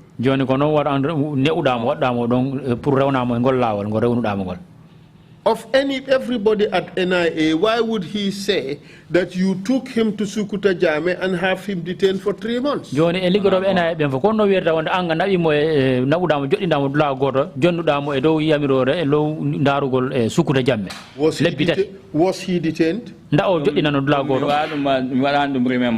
I cannot remember that. But you told us that he was lying. He said he was detained. You said he was lying. Now you cannot even remember. He said I tortured him. I said that is not true. We haven't come to that yet. That's what you said. You were asking them one by one. You started with this guy, Pasala. Okay. I said yes. You tortured Pasala, yes? Yes. Okay. Jibril Waka said you tortured him. You denied that. Jibril Waka wi wonde ma lakpimo ma wadi mako musi. He said you got him detained. Wi wonde ma ko annabi mo joddindamo dula goto. Under Sukuta Jame for 3 months. Is that true? No. Was he detained at all? I cannot remember that. I cannot remember. But he said he was detained. So you don't even know whether he was detained. So you cannot say he was lying. What I'm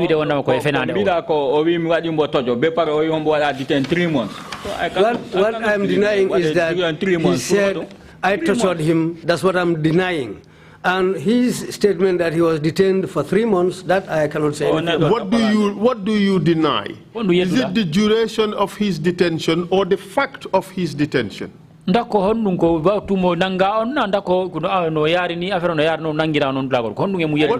you deny? I deny the duration, and for the detention, I say I cannot remember. This is my statement. Okay. Maybe. All right.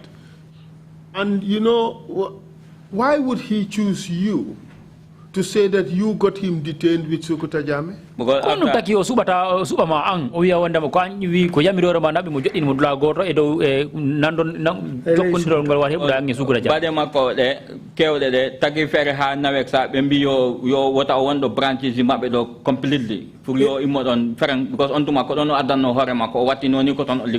he used to go and sit. To come around NAWEC offices. He used to go to NAWEC offices and sit there pretending that he's a staff, up to the point that NAWEC decided to ban him from sitting near any NAWEC office because of his deeds. But Mr. Witness, during your time at NAWEC, yes. Well, you have admitted you have tortured people. Quite clearly, you were involved in a lot of things that were unlawful.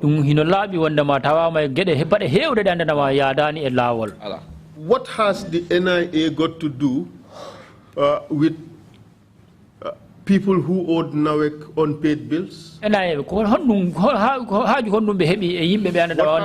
NIA got to do with that? The NIA, onto my management. That time, one TOR, President Obi, one Minjahaton, Purwala, recoveries on these areas, and then one bay this illegal connection. Now it was incurring a lot of losses. So Johnny Purminjahaton in Balaya, Dagan we take go this disconnection. I Johnny Charlotte Pur disconnect. Yes, what we went there for. Yes, Fatseda. The president sent us there for us to go and help NAWEC. Because of one, there were a lot of areas that some people owe to NAWEC, and we were to help to recover those areas. And after disconnecting some people...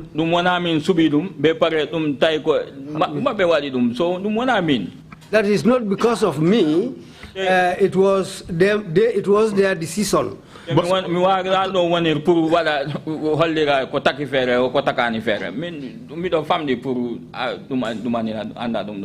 I'm a small person to start doing things like that without orders. You may have been ordered. No, yes, that's what happened. This is what I said. But yes. orders too can be unlawful. The NIA has nothing to do with somebody who owed NAWEC arrears. You agree with that? That's not a function of the NIA. You agree with that? Under normal circumstances, yes. Exactly. Yes, that's under normal circumstances. Just answer. Yes, okay. So when you received those orders, you knew those orders were unlawful. It does not matter from whom they came. Does not matter who gave them. The orders were unlawful. This was posting, not even orders. It was published. You are posted. Yes, but that was unlawful. For you to be involved in pursuing people who owed NAWEC, that was unlawful. That was the posting. Just answer the question. Yes.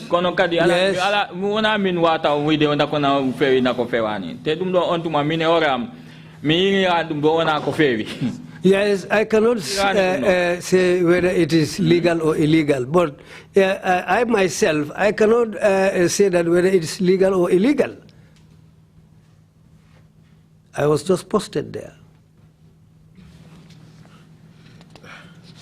All this thing NIA was doing with NAWEC, you going around threatening people to pay bills, that was all unlawful.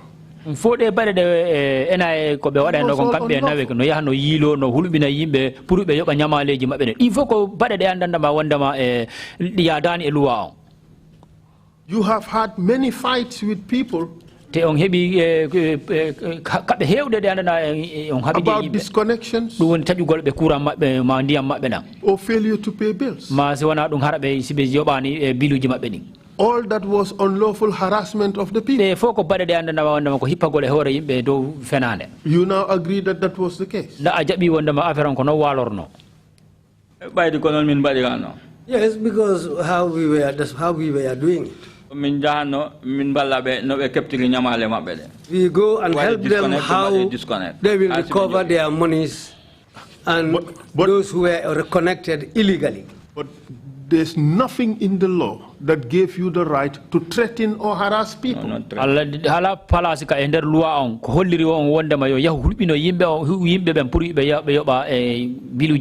There are lots of complaints against Omar Cham for harassment and threats. Customers. Mr. Cham, sitting here, you're now sitting before the Truth Commission of this country. Mr. Cham, a lot of mistakes have been made in the past. Do you regret your mistakes?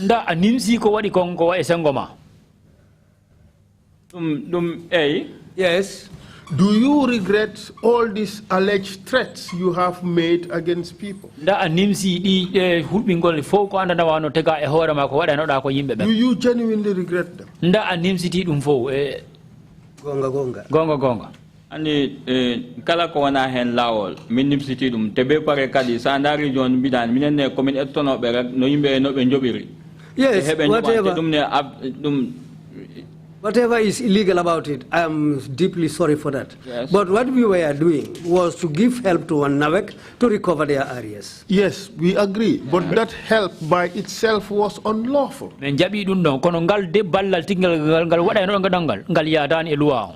And not only were you only involved with Pasalajeng, Jibril Waka talked about his regular torture on a daily basis. In fact, Jibril Waka.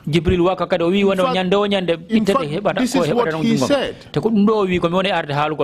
During this period of his detention, that is 3 months, Omar will visit me in the morning weekly.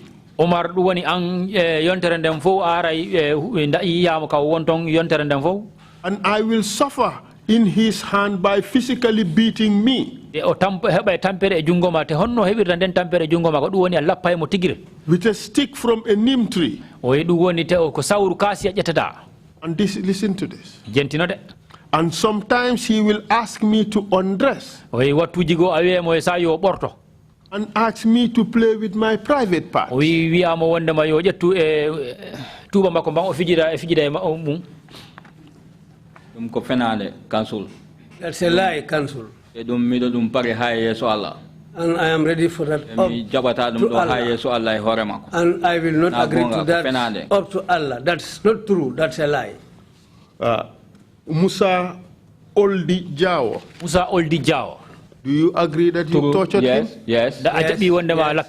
Yes. Simon Grant. Simon Grant, no? You tortured him. Yes. Bakari Sao. You tortured him. I cannot remember Bakari Sao. I cannot remember. There are too many, Mr. Witness. Even if there are too many. What I don't remember, I will tell you I cannot remember. Senabu Keita, yes, Senabu, yes. Reasonable force was used when she refused to be arrested. So you tortured her? Reasonable force was used. You kicked her? You kicked her? No. You beat her? You beat her? I forced her to put her on board a vehicle. No, she said you kicked her, you tortured her, you kicked her like a football. Before you bundled her and dumped her into a vehicle.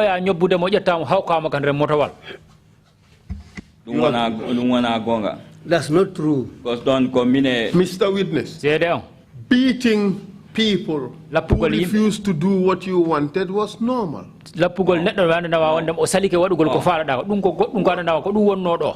You regret beating Pasala Jeng? Yes, because so I have to take responsibility. Yes, that happened in my presence. Yes. I have to take responsibility because I was the leader of that group. This is why all those things I said yes, I didn't deny. So this is becoming normal. All the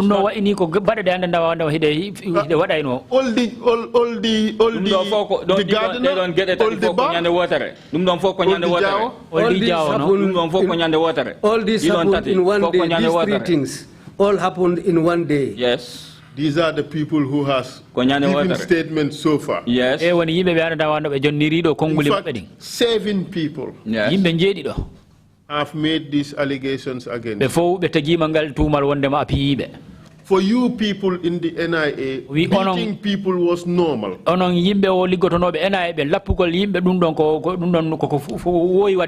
You believe you could get away with anything. That's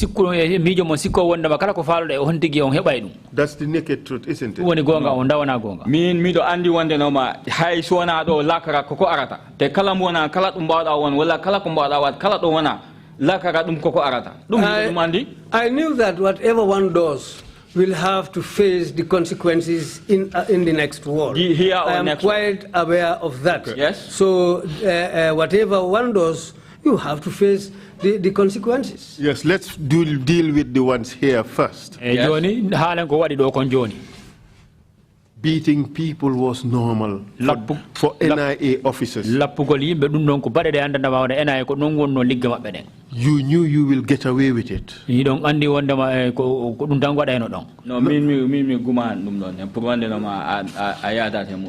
yes, I don't believe in that, saying that I will get away with it. Well, all these 7 people that you tortured, you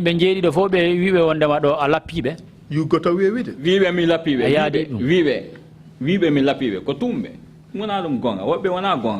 Some of them are not telling the truth. I will not agree to that. Do you know exactly the total number of people you tortured? Do you? I don't know. Apart from torturing people, in fact, torturing was so normal at the NIA, there was a torture chamber, wasn't there? They don't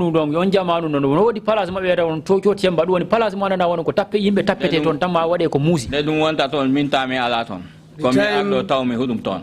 The time that was being placed there, I was not there. I came and found that place there. There was a torture chamber.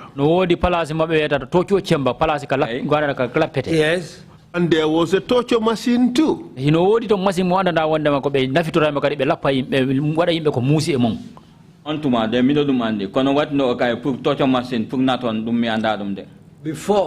that used to be available there, but Afterwards, I didn't know anything about it. Mr. Chair, I still have a few topics to go. Perhaps maybe we should just stop it here and let the witness continue tomorrow. Thank you. Good, Counsel. Would you still want a private meeting with us today, or we do it tomorrow?